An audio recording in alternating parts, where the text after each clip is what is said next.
আসসালামু আলাইকুম প্রিয় শিক্ষার্থীরা, ইংলিশ রাইটিং স্কিল বিডি চ্যানেলের অষ্টম শ্রেণীর ইংরেজি ক্লাসে সবাইকে স্বাগতম। আমরা অ্যাক্টিভিটি 7.3.1, 7.3.2, 7.3.3 এর উত্তর নিয়ে আজকে আমাদের এই ক্লাসটি। তো আমরা এক্সপেরিয়েন্স 7 অর্থাৎ চ্যাপ্টার 7-এ আছি। এই চ্যাপ্টার নাম হচ্ছে এ হোল ইন দ্য ফেন্স, বেড়াই গর্ত। তো আমরা 7.3.1-এর ইনস্ট্রাকশনটা একটু পড়ে দেখি। Let's read a story about how to use different verb tenses to indicate different times. বিভিন্ন সময় নির্দেশ করতে বিভিন্ন ক্রিয়াকাল কিভাবে ব্যবহার করা হয় সে সম্পর্কে একটি গল্প পড়া যাক। It will help you to use the correct form of verbs expressing the specific time of action in a sentence. এটি আপনাকে একটি বাক্যে কর্মের নির্দিষ্ট সময় প্রকাশ করে ক্রিয়াপদের সঠিক রূপগুলি ব্যবহার করতে সহায়তা করবে। অর্থাৎ আমরা রাইট ফর্মস অফ ভার্বটা শিখতে যাচ্ছি। সোজা কথায় রাইট ফর্মস অফ ভার্বের নাম তোমরা হয়তো শুনেছো, যেহেতু অষ্টম শ্রেণীতে আগের ক্লাসে পাওনি, ক্লাস 6-এ যদি পেয়ে থাকো এটা থাকার কথা। তো আমরা মূলত রাইট ফর্মস অফ ভার্ব একটা গ্রামাটিক্যাল আইটেম, ভার্বের সঠিক ব্যবহার এটা শেখানোর জন্য এই টপিকটা মূলত আমরা এটাই শিখতে যাচ্ছি এখানে। Then in pair groups, check whether the forms of the verbs Shauli has used the story a day to remember are correct. তারপর জোড়া বা দলে এ ডে টু রিমেম্বার গল্পটি ব্যবহার করে শাওলি যে ক্রিয়াপদগুলো ব্যবহার করেছেন সেগুলোর রূপগুলি সঠিক কিনা তা পরীক্ষা করুন।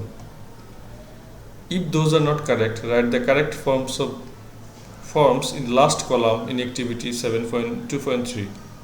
যদি এগুলো সঠিক না হয় তবে যে কাজ অ্যাক্টিভিটি যেটা এর 7.2.3 এর শেষ কলামে সঠিক ফর্মগুলো লিখুন। আচ্ছা, আমরা প্রথমে গল্পটা পড়ি, তারপরে সেখানে যাব। Note on the use of right forms of verb. The right forms of ভার্বের ব্যবহার সম্পর্কে একটা নোট। তো পার্ট 1 আমরা পড়ছি প্রথমে। Prasun is a curious young boy who loves to learn different languages. Prasun হচ্ছে একজন কৌতূহলী যুবক যে বিভিন্ন ভাষা শিখতে ভালোবাসে। One day, while reading a book on how to use the English language correctly, he lost himself in the book and started his learning journey with his language teacher, a talking parrot. যখন সে ইংরেজি ভাষা সঠিকভাবে ব্যবহারের উপর একটি বই পড়ছিল, তখন সে বইটির মধ্যে নিজেকে হারিয়ে ফেলে, মানে কোথায় কি পড়বে সেটা খুঁজে পাচ্ছিল না।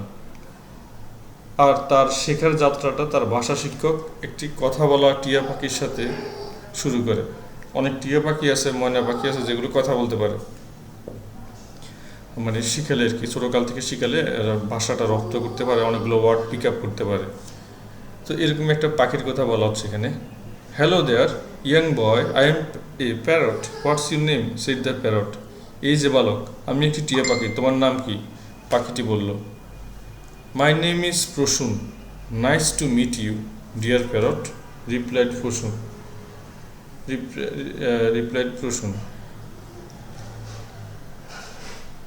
তারপরে হচ্ছে, আমার নাম হচ্ছে প্রসূন, প্রিয় টিয়া, তোমার সাথে কথা বলে ভালো লাগছে। কল মি পলি, প্রসূন সেড পলি। প্রসূন, আমাকে পলি বলে ডাকতে পারো, পলি বলল। তাহলে এখানে পলিকে, এই যে প্যারট যেটা টিয়া পাখি, তার নামটা হচ্ছে পলি। A lovely name. How fluently you speak English. Will you help me to speak English fluently and correctly? Said Prosun. A lovely name. নামটা তো খুব সুন্দর। How fluently you speak English. তুমি কত সাবলীলভাবে ইংরেজি বলতে পারো। তুমি কি আমাকে সাবলীলভাবে সঠিকভাবে ইংরেজি কথা বলতে সাহায্য করবে? প্রসূন বলল। I would love to. The first thing you need to know is the subject and how the subject agrees to a verb in a sentence, said Polly. আমি তোমাকে সাহায্য করব। প্রথমে তোমাকে কর্তা বা সাবজেক্ট সম্পর্কে জানতে হবে, বাক্যে এটি কীভাবে ভার্ব বা ক্রিয়ার সাথে সমন্বয় করে তা জানতে হবে। What's that, asked Prasun. এটা কি? প্রসূন জিজ্ঞেস করল।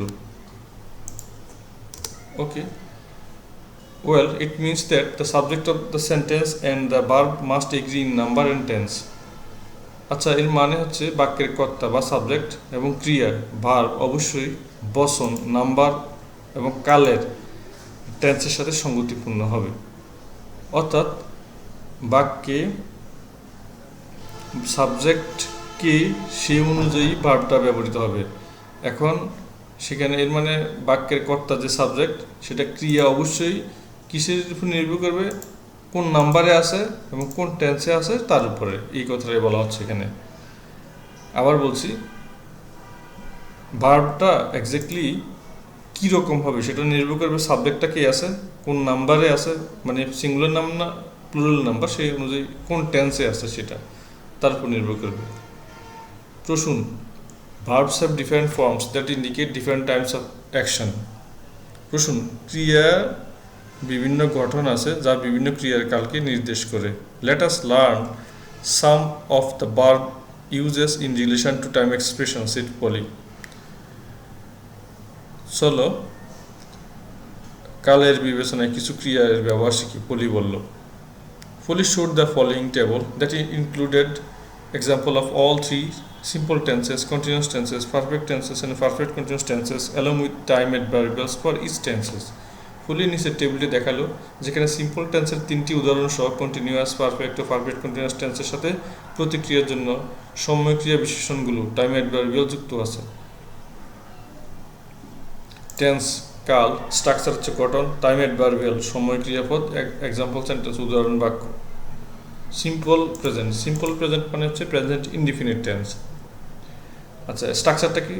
Subject plus present form of verb, ভার্বের প্রেজেন্ট ফর্ম হচ্ছে তারপর অবজেক্ট, সাবজেক্ট মূল ভার্বের প্রেজেন্ট ফর্ম, তারপর অবজেক্ট হলে প্রেজেন্ট ইনডিফিনিট টেন্স হয়, আমরা জানি। তো এখানে বাক্যে আর কি কি থাকলে আমরা চিনব এটা হচ্ছে প্রেজেন্ট ইনডিফিনিট টেন্স। এগুলো হচ্ছে always, often, sometimes, rarely, regularly, অর্থাৎ সব সময়, প্রায়ই, কখনো কখনো, খুব, কমই, নিয়মিত। উদাহরণ বাক্যে কি? I regularly brush my hair, আমি নিয়মিত চুল আঁচড়াই। ওকে, প্রেজেন্ট কন্টিনিউয়াস টেন্সের স্ট্রাকচার কি? Subject plus am is are plus ভার্বের সাথে আইএনজি প্লাস অবজেক্ট। এখানে বাক্যে টাইম অ্যাডভার্বিয়াল কি থাকে? Now, at this moment, at the present, এই মুহূর্তে, এখন, এইগুলো যদি বাক্যে থাকে প্রেজেন্ট কন্টিনিউয়াস টেন্স হয়। বাক্যটা একটা বানাই আমরা, I am talking to my friend now, আমি এখন আমার বন্ধুর সাথে কথা বলছি। প্রেজেন্ট পারফেক্ট টেন্স হয় কি? সাবজেক্ট প্লাস হ্যাভ অথবা হ্যাজ, তারপরে মূল ভার্বের পাস্ট পার্টিসিপল হবে, তারপরে অবজেক্ট হবে। তো আর বাক্যে কি দেখেছেন বেটা present perfect tense? Yet, already, ever, never, just now, তারপরে অলরেডি, এগুলো থাকে। তবুও, ইতিমধ্যে, কখনো, এইগুলো যখন বাক্যে থাকবে তখন প্রেজেন্ট পারফেক্ট টেন্স হবে। একটা উদাহরণ কেমন দেওয়া যায়? I have already taken breakfast, আমি ইতিমধ্যে সকালে নাস্তা করে ফেলেছি। প্রেজেন্ট পারফেক্ট কন্টিনিউয়াস টেন্স স্ট্রাকচারটা কি? সাবজেক্ট প্লাস হ্যাভ অথবা হ্যাজ, তারপরে বিন, এরপরে ভার্বের সাথে আইএনজি, তারপরে অবজেক্ট, এরপরে সিন্স অথবা ফর উল্লেখ থাকে, তারপরে তোমার একটা সময়ের উল্লেখ থাকবে। বইতে যতটুকু দেওয়া আছে আমি ঠিক ততটুকু লিখেছি, এটা তুমি বোঝার জন্য তোমার যে গ্রামার বই আছে সেখানে দেখতে পারো। যেমন এখানে বইতে শুধুমাত্র সাবজেক্ট প্লাস হ্যাভ অথবা হ্যাজ, তারপর বিন, এরপর ভার্বের সাথে আইএনজি, কিন্তু এরপরে সিন্স অথবা ফর থাকে, একটা সময়ের উল্লেখ থাকতে পারে। ওকে, কোনো বাক্যে যে সিন্স অথবা ফর অংশটুকু এখানে আছে। I have been reading a magazine for an hour, আমি 1 ঘন্টা ধরে একটি ম্যাগাজিন পড়ছি। সিম্পল পাস্ট মানে কি? Past indefinite tense. ওর স্ট্রাকচার কি? Subject plus first form of ভার্বের ফার্স্ট ফর্ম, সাবজেক্টের পরে ভার্বের ফার্স্ট ফর্ম হলে, তারপর অবজেক্ট হলে এটা ফার্স্ট ইনডিফিনিট টেন্স হয়। এটা হচ্ছে yesterday, last night, 2 years ago, গতকাল, গত রাতে, 2 বছর আগে, এই ধরনের কথা যদি বাক্যে থাকে তখন বুঝতে হবে এটা পাস্ট ইনডিফিনিট টেন্স। এটা বাক্যটা কি? আই রোট এ স্টোরি ইয়েস্টারডে, গতকাল একটা গল্প লিখেছিলাম। এখন পাস্ট কন্টিনিউয়াস টেন্সের স্ট্রাকচার কি? Subject plus was were plus ভার্বের সাথে আইএনজি প্লাস অবজেক্ট। তো বাক্যে যদি while, at that time, at that moment থাকে, তাহলে যখন, সেই সময়, সেই মুহূর্তে যদি থাকে তাহলে বুঝতে হবে এটা ফার্স্ট কন্টিনিউয়াস টেন্স। একটা বাক্য যদি দেই, I was doing math at that time you phoned me, আমি তখন গণিত করছিলাম, তুমি আমাকে ফোন করেছিলে। তুমি যখন আমাকে ফোন করেছিলে, এখানে যখন হবে, তুমি যখন তুমি যখন আমাকে ফোন করেছিলে। ওকে, পাস্ট পারফেক্ট টেন্সের স্ট্রাকচার কি? Subject plus had plus first participle form of verb, অর্থাৎ সাবজেক্ট প্লাস হেড প্লাস মূল ভার্বের পাস্ট পার্টিসিপল প্লাস অবজেক্ট যদি হয় তাহলে এটা পাস্ট পারফেক্ট টেন্স হয়। বাকি যদি বিফোর থাকে, অলরেডি থাকে, আগে ইতিমধ্যে এই কথাগুলো যদি থাকে তাহলে এটা ফার্স্ট পারফেক্ট টেন্স হবে। I had checked my bag before I went to school. স্কুলে যাওয়ার আগে আমি আমার ব্যাগটা পরীক্ষা করে দেখেছি। ফার্স্ট পারফেক্ট কন্টিনিউয়াস টেন্স যদি কি থাকে, কেমনে বুঝবো? সাবজেক্ট প্লাস হ্যাড বিন থাকবে, ভার্বের সাথে আইএনজি থাকবে, এরপরে অবজেক্ট থাকবে, সিন্স অথবা ফর থাকতে পারে, এরপরে সময়ের উল্লেখ থাকবে। I had been working for an hour when my friend called. আমি 1 ঘন্টা ধরে কাজ করছিলাম যখন আমার বন্ধু ফোন করেছিল। এখন আসলে ফিউচার টেন্সে সিম্পল ফিউচারের স্ট্রাকচার কি? সাবজেক্ট প্লাস শেল অথবা উইল প্লাস বেস ভার্ব। আসলে টেন্সের স্ট্রাকচার মুখস্থ করা ছাড়া কোনো উপায় নেই, সবগুলো মুখস্থ করে নিতে হবে, তাহলে বোঝা সহজ। Tomorrow, next week, in a month, এই ধরনের কথা যদি বাক্যে থাকে তাহলে বুঝতে হবে ওটা future indefinite tense. Simple future মানে ফিউচার ইনডিফিনিট টেন্স। একটা বাক্য যদি দিই, I will meet you tomorrow, কালকে তোমার সাথে আমার দেখা হবে বা আমি তোমার সাথে দেখা করব। ফিউচার কন্টিনিউয়াস টেন্সের স্ট্রাকচার কি? সাবজেক্ট প্লাস শেল অথবা উইল প্লাস বি প্লাস ভার্বের সাথে ING. At that time, by the time, সেই সময়ের মধ্যে। At that time I will be helping my father cleaning the garden, সেই সময় আমি আমার বাবাকে বাগান পরিষ্কার করতে সাহায্য করব। ফিউচার পারফেক্ট টেন্সের স্ট্রাকচার কি? সাবজেক্ট প্লাস শেল অথবা উইল, তারপরে হ্যাভ থাকবে, এরপরে ভার্বের পাস্ট পার্টিসিপল থাকবে, তারপরে অবজেক্ট থাকবে। বাই দ্য টাইম, অলরেডি, সেই সময়, ইতিমধ্যেই, এই ধরনের কথাগুলো যখন থাকে তখন ফিউচার পারফেক্ট টেন্স হবে। I will have finished my work by the time you arrive, তুমি আসার আগে আমি আমার কাজ শেষ করে ফেলব। ফিউচার পারফেক্ট কন্টিনিউয়াস টেন্সের স্ট্রাকচারটা কি? সাবজেক্ট প্লাস শেল অথবা উইল, হ্যাভ বিন অথবা হ্যাজ বিন, এরপরে মূল ভার্বের সাথে আইএনজি, তারপরে বাক্যে সিন্স অথবা ফর থাকতে পারে, একটা সময়ের উল্লেখ থাকবে। I will have been working on the school project for an hour by the time you arrive, আপনি আসার আগে আমি 1 ঘন্টা ধরে স্কুল প্রজেক্টে কাজ করে যাব। ওকে, এখন আমরা আবার সেই প্রশ্ন এবং পাখির গল্পে ফিরে যাই। Now let's practice how we will use different tenses with time adverbials, said Polly. এখন চলো অনুশীলন করি কিভাবে আমরা সময় ক্রিয়া বিশেষণগুলো অর্থাৎ টাইম অ্যাডভার্বিয়ালের সাথে বিভিন্ন টেন্স ব্যবহার করব। পলি বলল, Prasun and Fali practised making sentence with all the different tenses time adverbials. Prasun এবং ফলি বিভিন্ন টেন্স এবং সময় ক্রিয়া বিশেষণগুলো, যেগুলো টাইম অ্যাডভার্বিয়াল নামে পরিচিত, দিয়ে বাক্য তৈরি করার অনুশীলন করছে। For example, Prasun said, we have been working for an hour and I will have learned more by the time we arrive. যেমন প্রসূন বলল, আমরা 1 ঘন্টা যাবৎ হাঁটছি এবং আমরা এসে পৌঁছার সময়ের মধ্যে আমি আরও শিখে থাকব। Good job Prosun, you are learning quickly, said Polly. Polly বলল, ভালো প্রসূন, তুমি দ্রুততার সাথে শিখছো। Thank you Polly, said this is really helpful, said Prosun. ধন্যবাদ পলি, এটি খুবই সহায়ক, প্রসূন বলল। Foley then gave example sentences for the rules to use verbs with time expression, he continued. অতঃপর ফলি ক্রিয়ার সাথে কালের অভিব্যক্তি টাইম এক্সপ্রেশন ব্যবহারের নিয়মগুলোর জন্য কিছু উদাহরণ বাক্য দিয়েছিল। সে বলছিল, use simple present tense to talk about things that are always true, যেসব বিষয় সর্বদা সত্য সে সম্পর্কে বলার জন্য সাধারণত বর্তমানকাল ব্যবহার করো। Also to talk about habits and routine, for example, I always brush my teeth before going to bed. তারপরে অভ্যাস এবং নিত্য নৈমিত্তিক কাজের বেলায়ও কি হয়, কাজের কথা বলার জন্য প্রেজেন্ট ইনডিফিনিট টেন্স হয়। উদাহরণ কি, আমি সর্বদা বিছানা যাওয়ার পূর্বে আমার দাঁত ব্রাশ করি বা পরিষ্কার করি।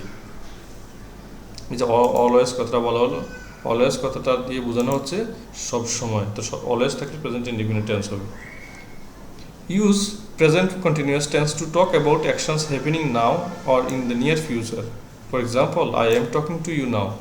যেসব কাজ বর্তমানে ঘটছে বা নিকট ভবিষ্যতে ঘটবে সেসব কাজ বর্ণনা করার জন্য ঘটমান বর্তমান অর্থাৎ প্রেজেন্ট কন্টিনিউয়াস টেন্স কাল ব্যবহার করো। উদাহরণস্বরূপ, আমি এখন তোমার সাথে কথা বলছি। অর্থাৎ কোনো বাক্যে যদি নাও শব্দটা থাকে, যে নাও, কোনো বাক্যে যদি নাও থাকে তাহলে বুঝে নিতে হবে অলওয়েজ থাকলে প্রেজেন্ট ইনডিফিনিট, নাও থাকলে present continuous. Use present perfect tense to talk about actions that happened at an unspecified time before now or that continue up to the present. For example, I have already decided to learn the use of correct forms of verbs in sentences. যেসব কাজ কিছু সময় পূর্বে অনির্দিষ্ট সময়ে সংঘটিত হয়েছে অথবা অতীতে শুরু হয়ে এখনও চলমান আছে, সেই সব কাজ বর্ণনা করার জন্য পুরাগঠিত বর্তমানকাল প্রেজেন্ট পারফেক্ট টেন্স ব্যবহার করো। উদাহরণস্বরূপ, আমি ইতিমধ্যে বাক্যে ক্রিয়ার সঠিক ব্যবহার শেখার জন্য সিদ্ধান্ত নিয়েছি। এখন খেয়াল করে দেখো, এই যে অলরেডি কথাটা আছে, অলরেডি যদি থাকে কোনো বাক্যে সেটা ধরে নিতে হবে প্রেজেন্ট পারফেক্ট টেন্স হবে, ঠিক আছে? এখন আসো 4 নম্বরে, use present perfect continuous tense to talk about actions that started in the past and continue up to the present. কোনো কাজ অতীতে শুরু হয়েছিল এবং বর্তমানে তা চলমান আছে, এরূপ কাজের বর্ণনা দিতে নিত্যবৃত্ত বর্তমানকাল অর্থাৎ প্রেজেন্ট পারফেক্ট কন্টিনিউয়াস টেন্স ব্যবহার করো। উদাহরণস্বরূপ, I have been learning subject verb agreement for an hour. আমি 1 ঘন্টা যাবৎ সাবজেক্ট ভার্ব এগ্রিমেন্ট শিখছি। তো এই যে দেখো, সিন্স অথবা পদ থাকবে, পরে একটা সময় উল্লেখ থাকবে, তাহলে এটা দেখে আমরা বুঝতে পারবো এটা প্রেজেন্ট পারফেক্ট কন্টিনিউয়াস টেন্স। শুরু হয়েছে অনেক আগে, অতীতকালে কোনো এক সময়, এখানে বর্তমান কাল পর্যন্ত চলছে।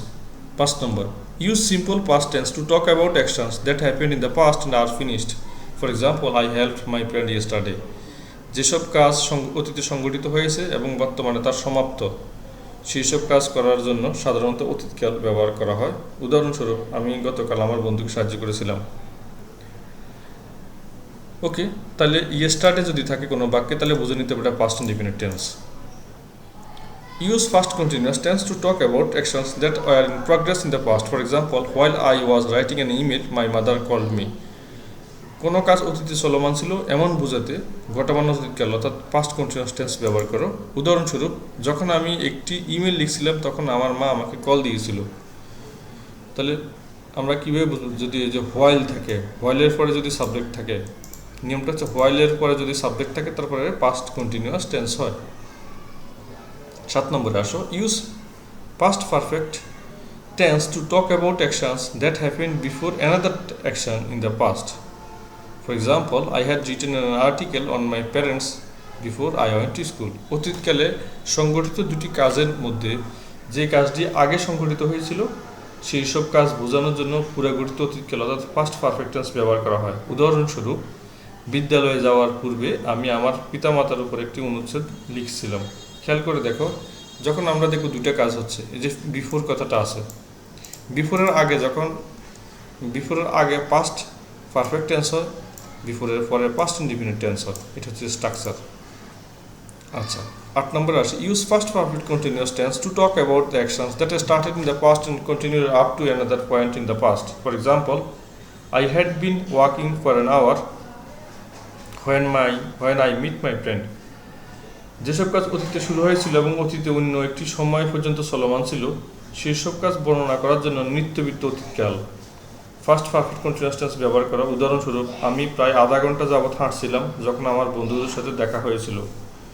তাহলে অতীতে একটা কাজ শুরু হয়েছে কোনো একটা সময়, সেটা এখনও চলমান আছে, মানে সেটা অতীতকালে চলমান ছিল একটা নির্দিষ্ট সময় ধরে, সেই কারণে এটা ফার্স্ট পারফেক্ট কন্টিনিউয়াস টেন্স।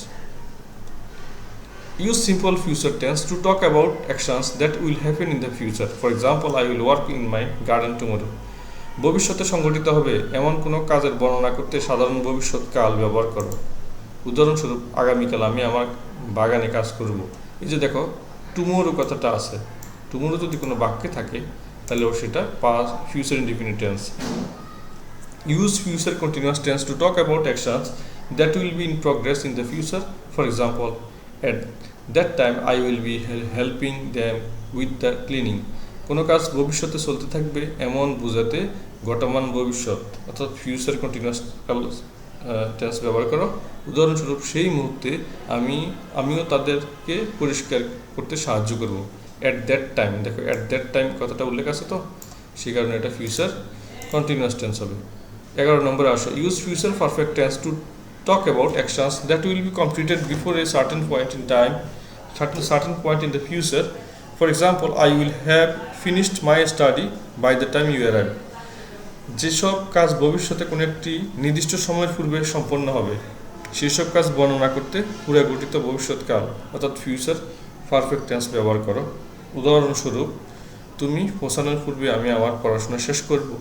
দেখো এখানে দুইটা কাজ, একটা কাজ হচ্ছে কাজটা শেষ করবে, আর একটা হচ্ছে পড়াটা শেষ করবে। ঠিক আছে, তাহলে একটা কাজ আগে শেষ হওয়ার মধ্যেই আরেকটা কাজ হয়ে যাবে, একটা কাজ আগে শেষ হওয়ার আগেই আরেকটা কাজ শেষ হয়ে যাবে, এটা বোঝাতে ফিউচার পারফেক্ট টেন্স বসে। 12 নম্বরে আসো, use future perfect continuous tense to talk about actions that will have been in progress up to certain point in the future. For example, I will have been working on the school project for an hour by the time you arrive. কোনো কাজ ভবিষ্যতে একটি নির্দিষ্ট সময় পর্যন্ত চলতে থাকবে এমন বোঝাতে নিত্যবিত্ত ভবিষ্যৎকাল ফিউচার পারফেক্ট কন্টিনিউয়াস টেন্স ব্যবহার করো। উদাহরণস্বরূপ, তুমি পৌঁছানোর পূর্বেই আমি বিদ্যালয়ের প্রজেক্টে 1 ঘন্টা যাবৎ কাজ করতে থাকবো। Okay, Prosun listen carefully to Folly's explanation. Prosun গভীর মনোযোগে ফলির ব্যাখ্যাগুলো শুনল। He was thinking that it was a long time since he had meet Polly. সে ভাবছিল বহুদিন পর সে ফলির সাথে দেখা করেছে। Now he had to get back to the real world. এখন তাকে তার বাস্তবতায় ফিরে আসতে হয়েছিল। হলো he said goodbye to Folly and promise to keep learning মোর। সে ফলিকে বিদায় জানালো এবং আরও শেখার ওয়াদা করলো। ওকে, 7.3.2 7.3.2 আমাদের কাজ read the story in activity 7.3.1 again. In groups or pairs, discuss the reasons to use the particular verb forms of the sentences in the given table.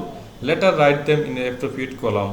If needed, take help from your teachers, classmates, books and from online sources. ওই যে বলা হচ্ছে, মনে আছে আমরা একটুকে বললাম যে বাক্যে কিছু রাইট ফর্মস অফ ভার্বের নিয়ম অনুযায়ী কিছু বাক্য তৈরি করা হয়েছে। তো এগুলো সবগুলো ঠিক আছে কিনা সেটা দেখার জন্য, যদি ভুল থাকে পাশে লিখে দেওয়ার জন্য, বাক্যে ঠিক কোন সেন্টেন্সটা কোন টেন্স অনুযায়ী সেটা লিখতে বলেছে এখানে। তো আমরা যদি বলি কার্যকলাপ 7.3.1 গল্পটি আবার পড়ুন, দল বা জোড়ায় প্রদত্ত সারণীতে বাক্যগুলির নির্দিষ্ট ক্রিয়ারূপগুলো ব্যবহার করার কারণ নিয়ে আলোচনা করুন, পরে সেইগুলোর উপযুক্ত কলামে লিখুন। প্রয়োজন হলে আপনার শিক্ষক, সহপাঠী, বই এবং অনলাইন থেকে সাহায্য নিন। আচ্ছা, sentence all the members of the club have been collecting this items for about a month. ক্লাবের সকল সদস্য প্রায় 1 মাস ধরে জিনিসগুলো সংগ্রহ করছে। আচ্ছা, তাহলে ফর্ম অফ ভার্ব, এখানে ভার্বের কোন রূপটা আছে? হ্যাভ বিন কালেক্টিং, সংগ্রহ করছিল। The collection started before and continues at the present time, so the verb form will be in the present perfect continuous tense.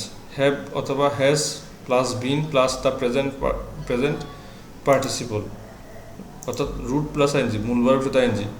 সংগ্রহটি আগে শুরু হয়েছিল এবং বর্তমানেও অব্যাহত রয়েছে, সুতরাং ক্রিয়া রূপটি হবে present perfect continuous tense.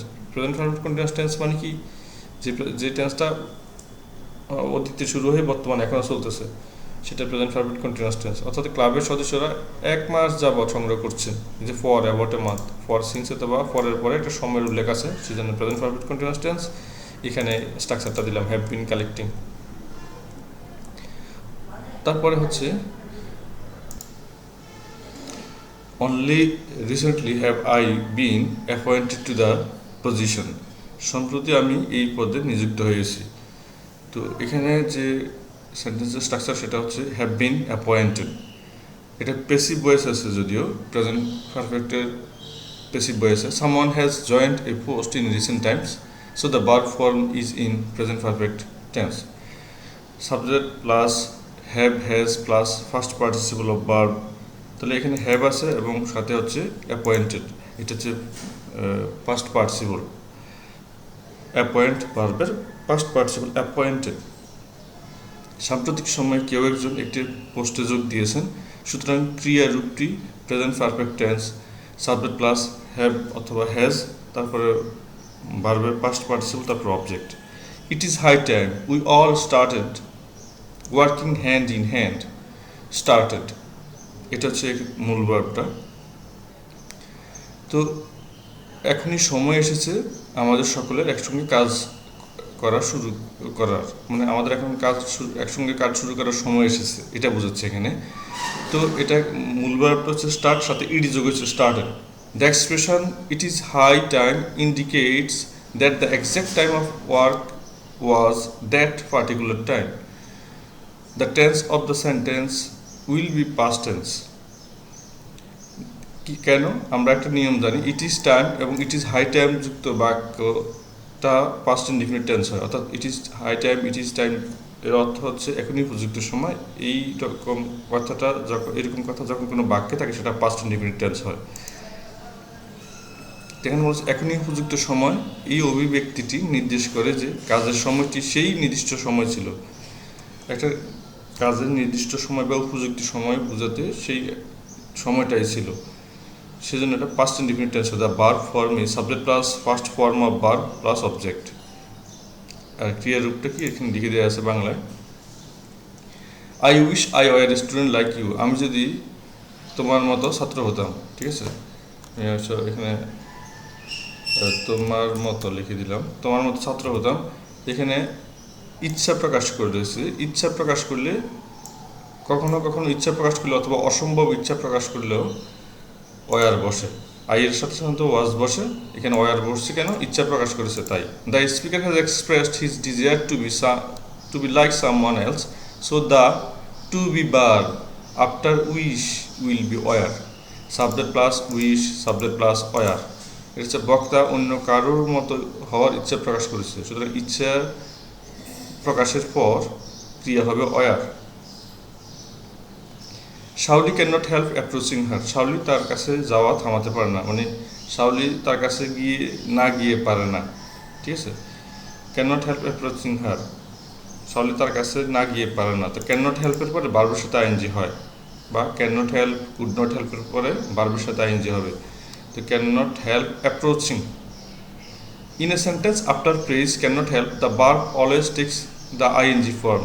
The verb form will be subject plus can not help plus ভার্বের সাথে আইএনজি।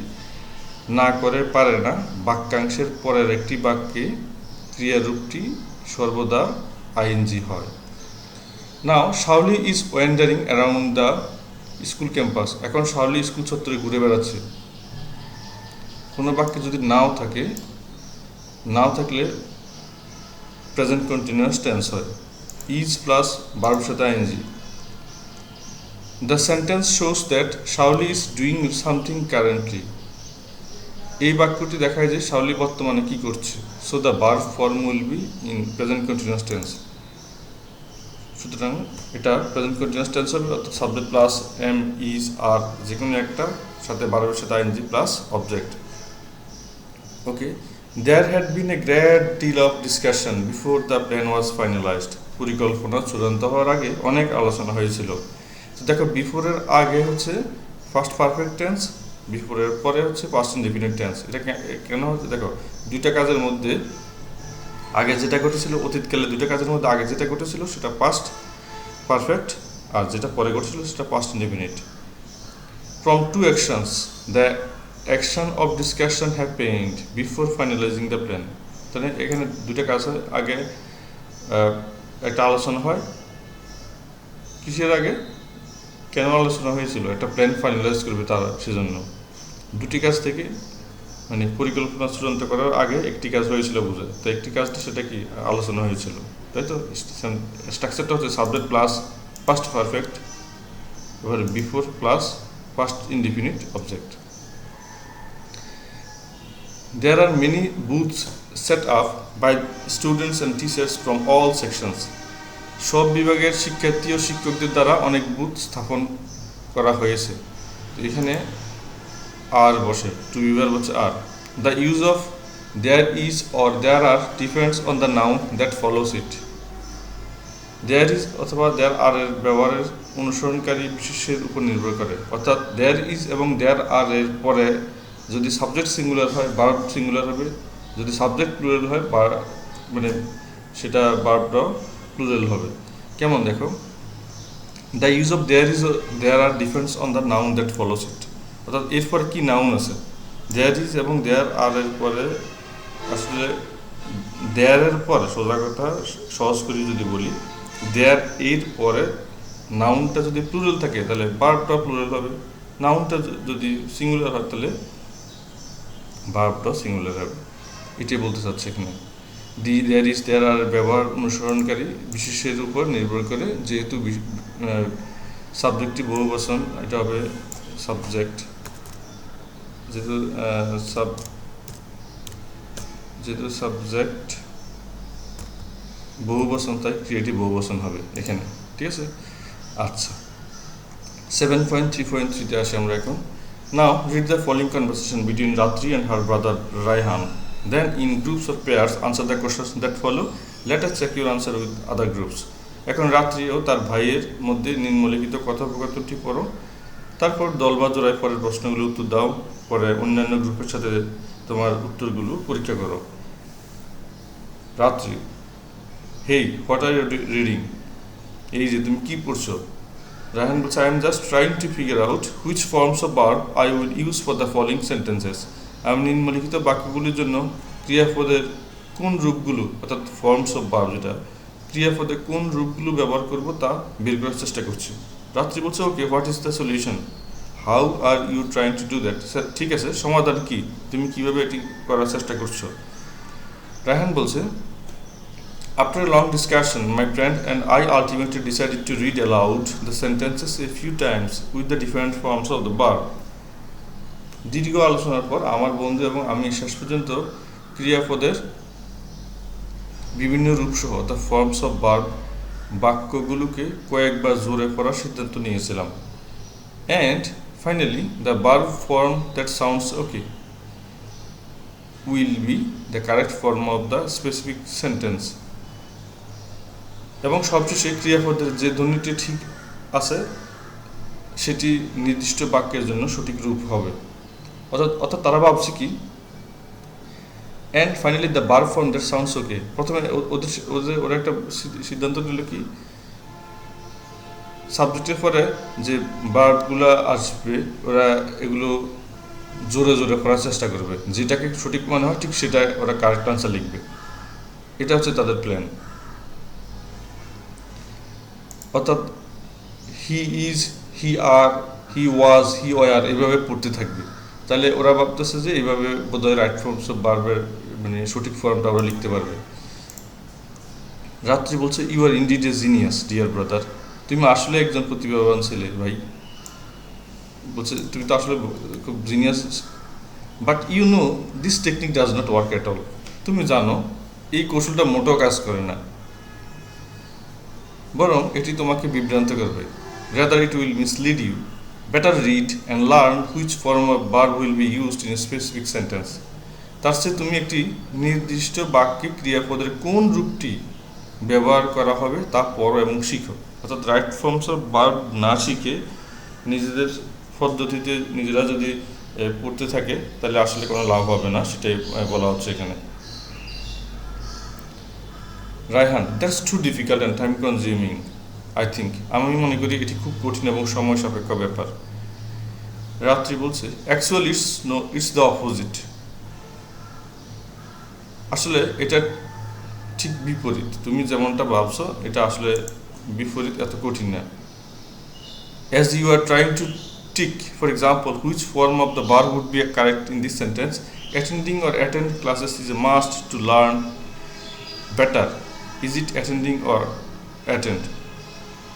যখন তুমি টিক দেওয়ার চেষ্টা করছো, উদাহরণস্বরূপ এই বাক্যটিতে অ্যাটেন্ডিং নাকি attend classes is a must to learn better, ক্রিয়াপদের কোন রূপটি সঠিক হবে? এটা কি অ্যাটেন্ডিং হবে নাকি অ্যাটেন্ড হবে?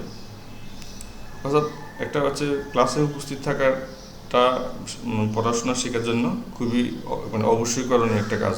যেখানে কি অ্যাটেন্ড হবে না অ্যাটেন্ডিং হবে, এটা জিজ্ঞেস করছে তার ভাইকে। এখন তার ভাই জবাব দিচ্ছে, exactly, and I can decide that. সত্যি আমি এটি সিদ্ধান্ত নিতে পারি না। ওকে, রাত্রি বলছে, that's very obvious because you don't have any idea about gerund participle. এটা খুবই স্বাভাবিক, কারণ তোমার জিরান্ড এবং পার্টিসিপল সম্পর্কে কোনো ধারণা নেই। রায়হান বলছে, I have heard the terms but don't know much about them. না, আমি এই শব্দগুলো শুনেছি কিন্তু তাদের সম্পর্কে বেশি কিছু জানি না। রাত্রি বলছে, look, a gerund is a form of verb with ING in its base form. Ratri বলছে, দেখো, জিরান্ড হলো ক্রিয়াপদের একটা রূপ যার মূল রূপটির সাথে আইএনজি যোগ করা হয়েছে, অর্থাৎ মূল ভার্বের সাথে আইএনজি যোগ করাটা হলো জিরান্ড। It works like a noun in a sentence. বাক্যে এটি নাউনের মতো কাজ করে, অর্থাৎ বিশেষ্যের মতো কাজ করে। For example, splashing water is fun. যেমন স্প্লেশিং ওয়াটার ইজ ফান, অর্থাৎ পানি ছিটানো খুব মজা, পানি ছিটানো খুব মজার কাজ। এখন here splashing is a gerund because splashing is a form of the verb splash with ing. এখানে splashing শব্দটা splashing একটি gerund, কারণ splashing হলো ing এর সাথে ing কার সাথে এই যে splash ক্রিয়ার সাথে এটি রূপ। আচ্ছা, আমি লিখে দিচ্ছি এটা, কারণ স্প্লেশিং একটি জিরান্ড, কারণ স্প্লেশিং হলো আইএনজি।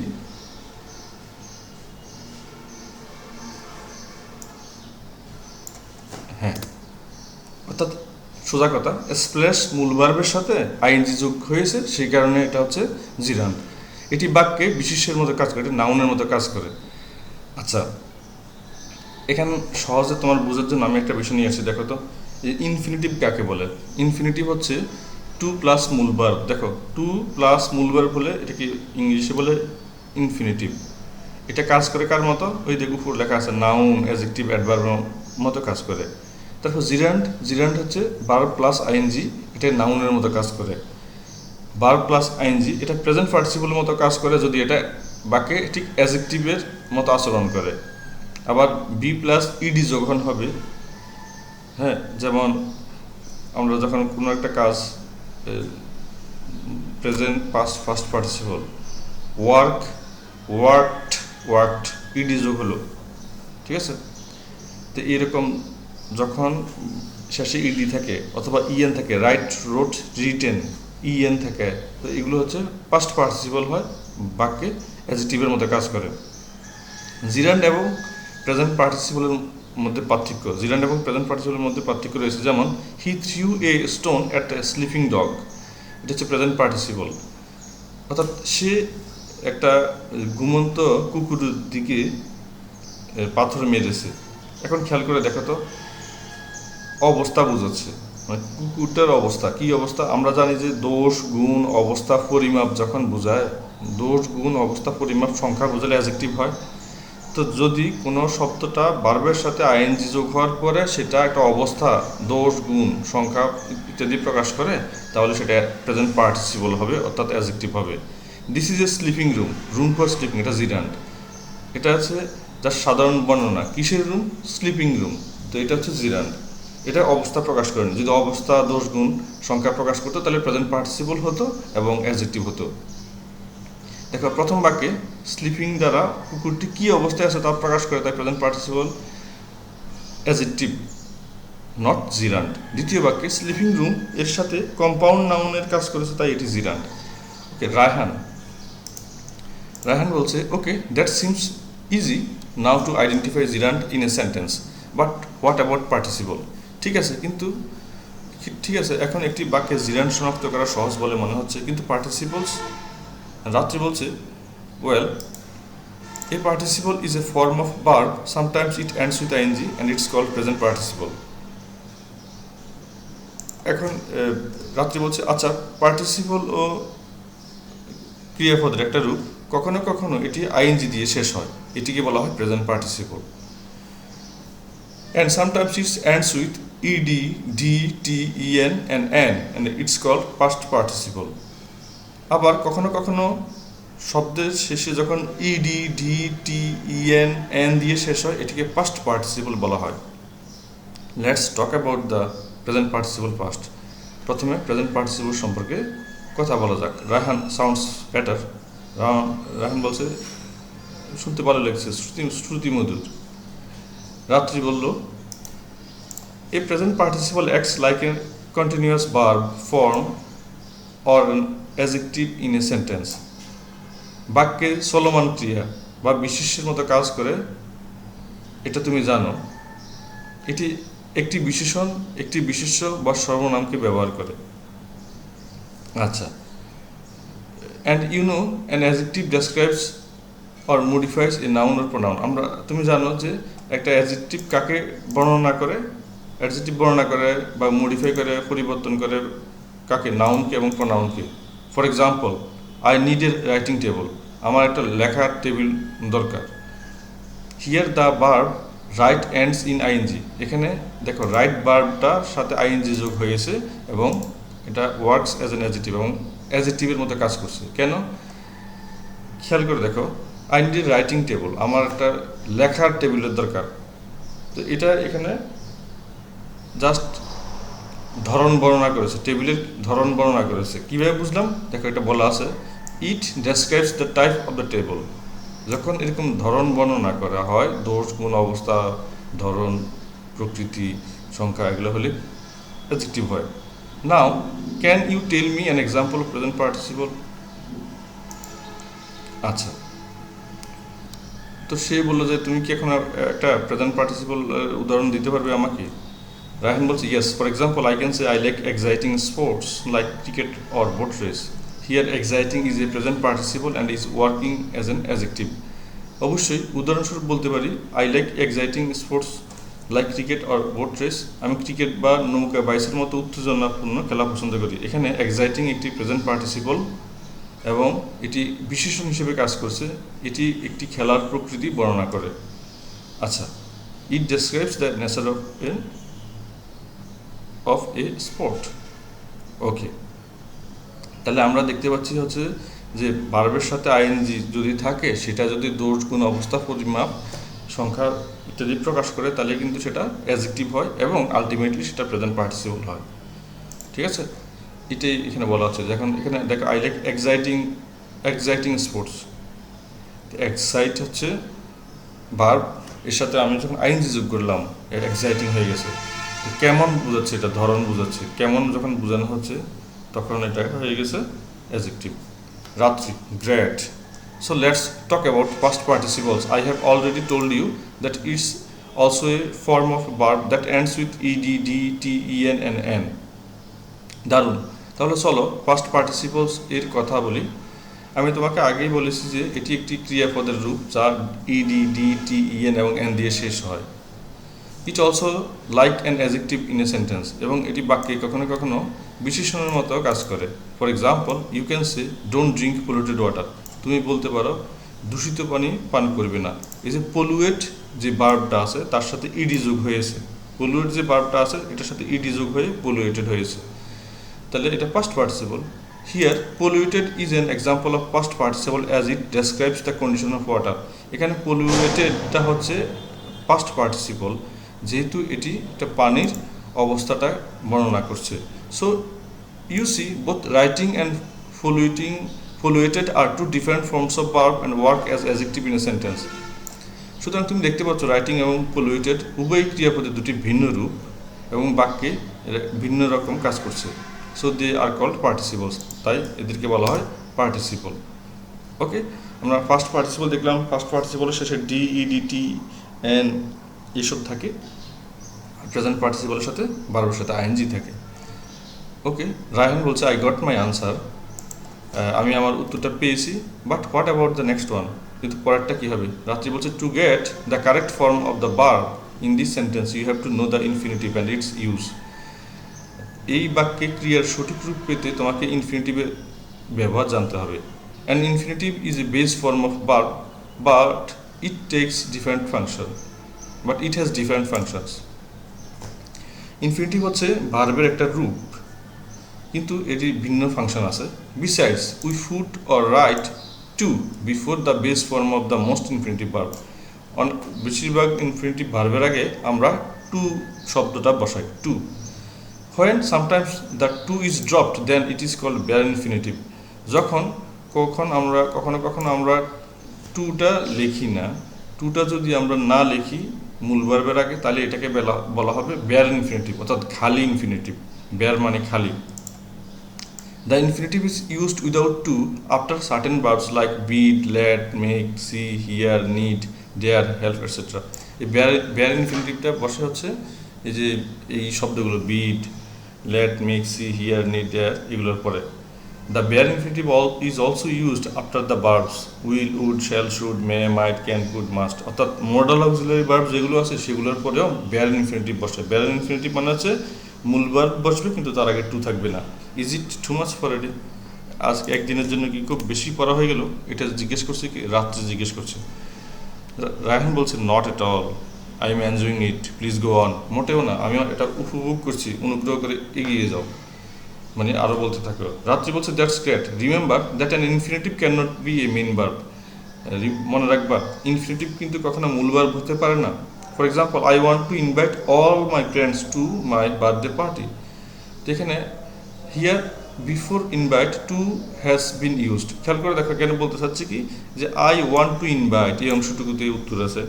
আই ওয়ান্টটা হচ্ছে মূল ভার্ব, টু পরে যে ইনভাইট আছে এটাও একটা ভার্ব, মূল ভার্বই, কিন্তু এর আগে যখন টু বসানো হলো এটা এখন আর এটা টু মূল ভার্ব নেই, মূল ভার্ব আছে ওয়ান্ট।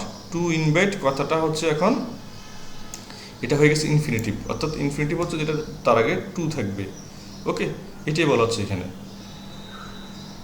আচ্ছা, it's an example of an infinitive verb, এটা হচ্ছে একটা ইনফিনিটিভ ভার্বের উদাহরণ।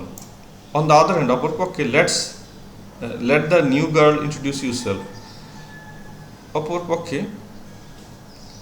যে let the new girl introduce herself, নতুন যে মেয়েটা আসছে তাকে তার নিজের পরিচয় দিতে দাও।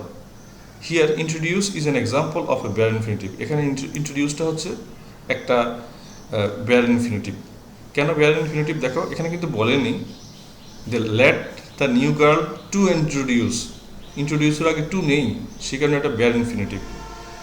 আচ্ছা, because you can not say let the new girl to introduce herself, কারণ আমরা বলতে পারবো না যে লেট দ্য গার্ল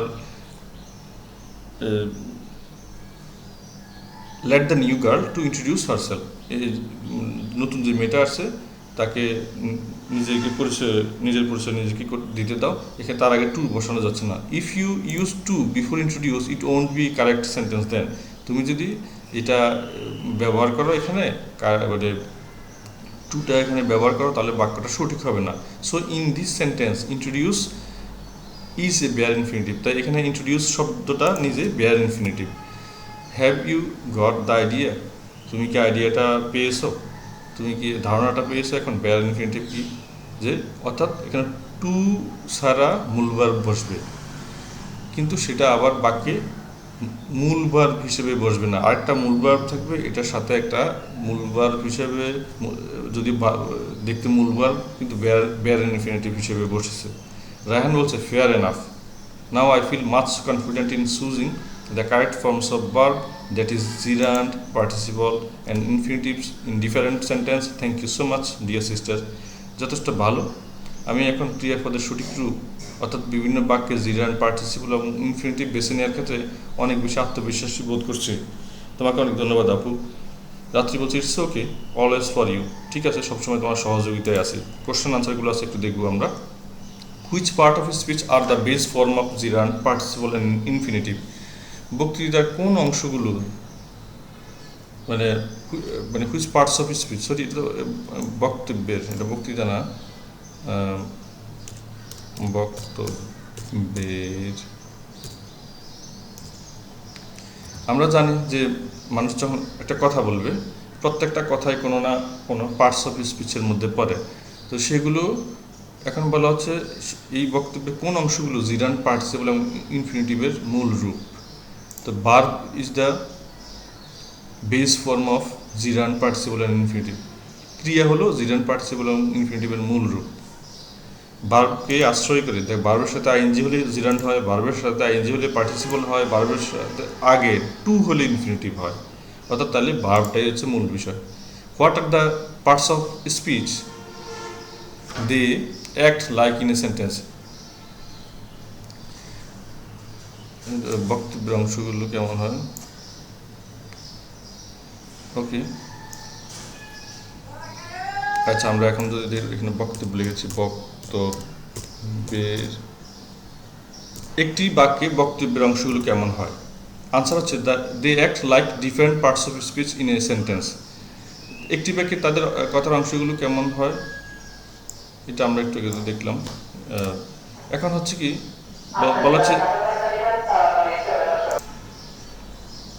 আচ্ছা, they act like different parts of speech in a sentence, বাক্যে তারা বিভিন্ন রকমের পার্টস অফ স্পিচ হিসেবে কাজ করে। তো the gerund ends in ING and function as noun. Gerund হচ্ছে ভার্বের সাথে আইএনজি হবে কিন্তু কাজ করবে নাউনের। এক্সাম্পল, জাম্পিং ইজ ফান, মানে লাফালাফি করা একটা মজার কাজ, জাম্পের সাথে আইএনজি যোগ হলো, জাম্পিং ইজ এ ফান, লাভ দেওয়া একটা মজার ব্যাপার। আচ্ছা, জাম্পের সাথে আইএনজি যোগ হয়েছে, এটা হচ্ছে জিরান্ড। The infinitive is the base form of a verb to. Usually it functions as a noun, adjective or adverb. Infinitive হলো টু সহ একটি ক্রিয়ার মূল রূপ। সাধারণত এটি একটি বিশেষণ বা ক্রিয়াপদ হিসেবে কাজ করে। Example, to jump is a fun. Noun subject of the verb is. উদাহরণ, লাভ দেওয়া মজাদার বা খুব মজার কাজ। এখানে নাউন হিসেবে বসছে টু জাম্প। হ্যাঁ, জাম্প শব্দটা হচ্ছে মূল শব্দ, তার আগে টুটা বসছে, এটা হচ্ছে infinitive. I like to ski, তো এখানে অবজেক্ট হিসেবে বসছে বাক্যে টু স্কি। দেখো এটা হচ্ছে এই যে লাইক ভার্বের অবজেক্ট টু স্কি। স্কি করা হচ্ছে যে বরফের মধ্যে মানে পিছলে সামনে চলে যাওয়া, পায়ের মধ্যে রোলার কষা লাগে যেন লাগে, এগুলো সেগুলো লাগে, ঠিক আছে। এটা হচ্ছে আমি স্কি করতে পছন্দ করি। এখানে ক্রিয়াপদের অবজেক্ট হিসেবেও কিন্তু তোমার ইনফিনিটিভ বসতে পারে। এখন পার্টিসিপলে আসি আমরা। A participle is a verb that ends in ing, present participle, or det, en, past participle. Participle may function as adjective describing or modifying noun. Example, the singing boys entertained the class. একটি অংশ মানে এখানে এটা participle হলো একটি participle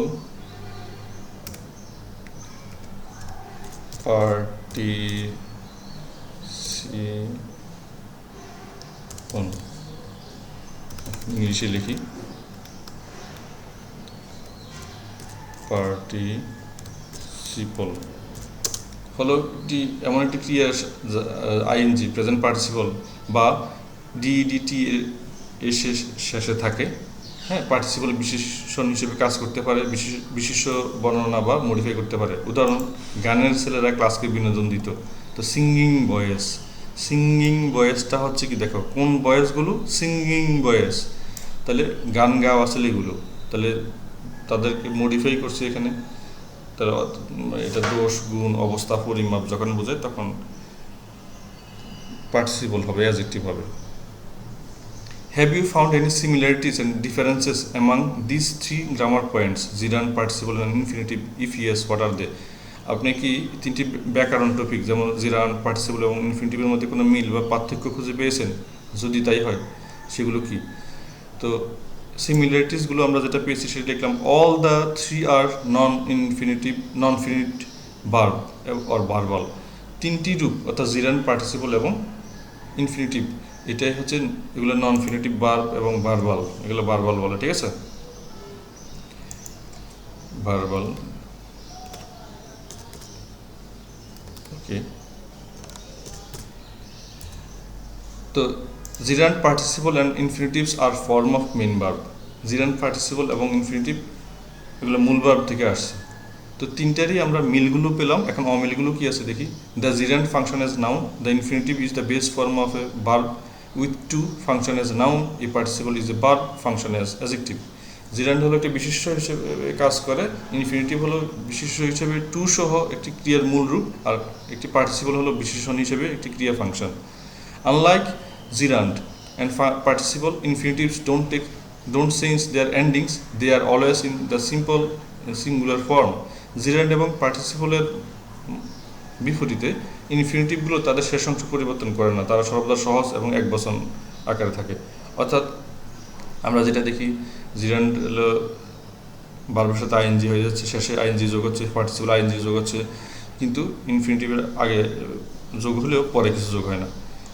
বলছে find 5 situations or example in which you will use a gerund, a participle and infinitive verb in your everyday life. 5টা পরিস্থিতির উদাহরণ খুঁজুন যেখানে আপনি আপনার দৈনন্দিন জীবনে একটি জিরান্ড, পার্টিসিপলস এবং ইনফিনিটিভসের ব্যবহার করবেন। হ্যাঁ, জিরান্ড দিয়ে আমরা এখন 5টা বাক্য তৈরি করব। Walking is a good exercise, I like walking back to home from my school. হাঁটা একটি ভালো ব্যায়াম, আমি আমার স্কুল থেকে বাড়ি ফিরে যেতে পছন্দ করি, মানে হেঁটে। আমি আমার স্কুল থেকে বাড়ি ফিরে যেতে পছন্দ করি হেঁটে। Walking back to home from my school. Okay, এখন খেয়াল করে দেখো তো, ওয়াকিং বারবার সাথে আইএনজি যোগ হলো। হ্যাঁ, I like walking back two, আমি আমার স্কুল থেকে হেঁটে লিখি আমরা এখানে, হেঁটে বাড়ি ফিরে যেতে পছন্দ করি। Okay, I like going to English class, আমি ইংরেজি ক্লাসে যেতে পছন্দ করি। এখানে এই যে বারবার সাথে আইনজি যোগ হলো, গোয়ের সাথে ING. My cat's favourite activity is eating fish, আমার বিড়ালের প্রিয় কাজ হলো মাছ খাওয়া। এখানে ইটিং, এই যে বারবার সাথে আইনজি।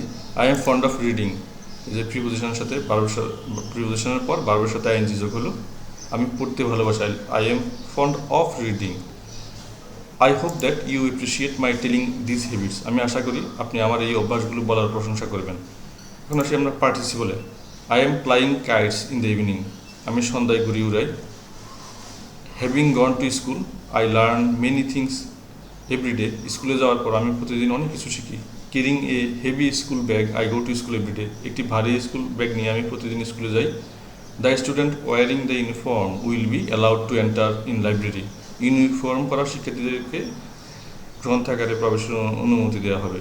এই যে স্টুডেন্ট ওয়ারিং ইউনিফর্ম, এটা কোন অবস্থা প্রকাশ করছে বা ধরন, কোন ধরনের স্টুডেন্টকে লাইব্রেরিতে যেতে দেওয়া হবে? স্টুডেন্ট ওয়ারিং, যারা ইউনিফর্ম করেছে, এই যে বারবার সাথে আইনজি, অবস্থা প্রকাশ করছে। Arriving at home I take lunch, বাড়িতে এসে আমি দুপুরের খাবার খাই। আচ্ছা, এখন আমরা ইনফিনিটিভ গুলো দেখব। We like to it fruits, আমরা ফল খেতে পছন্দ করি। 2 প্লাস মূল ভার্ব, দেখো 2 প্লাস মূল verb. My goal is to learn English, আমার লক্ষ্য ইংরেজি শেখা, এখানে 2 প্লাস মূল verb. You need the highest number of boards to win, হ্যাঁ, টু উইন, এই 2 এর পরে মূল verb. I raised my hands to speak, আমি কথা বলার জন্য হাত তুললাম, এই যে টু স্পিক, কথা বলার জন্য 2 প্লাস মূল verb. To cook is an essential skill, এই টু কুকটা হচ্ছে একটা মানে ইনফিনিটিভ এবং 2 প্লাস মূল ভার্ব। ওকে প্রিয় শিক্ষার্থীরা, ক্লাসটা বেশ ঘন্টায় অনেকের ক্লাস হয়ে গেল। তো যদি ভালো লেগে থাকে তোমাদের, চ্যানেলটা সাবস্ক্রাইব করবে, আর অন্যদের সাথে শেয়ার করলে তারা উপকৃত হবে। কারো মতামত থাকলে কমেন্ট করে জানাতে পারো। খোদা হাফেজ, আসসালামু আলাইকুম।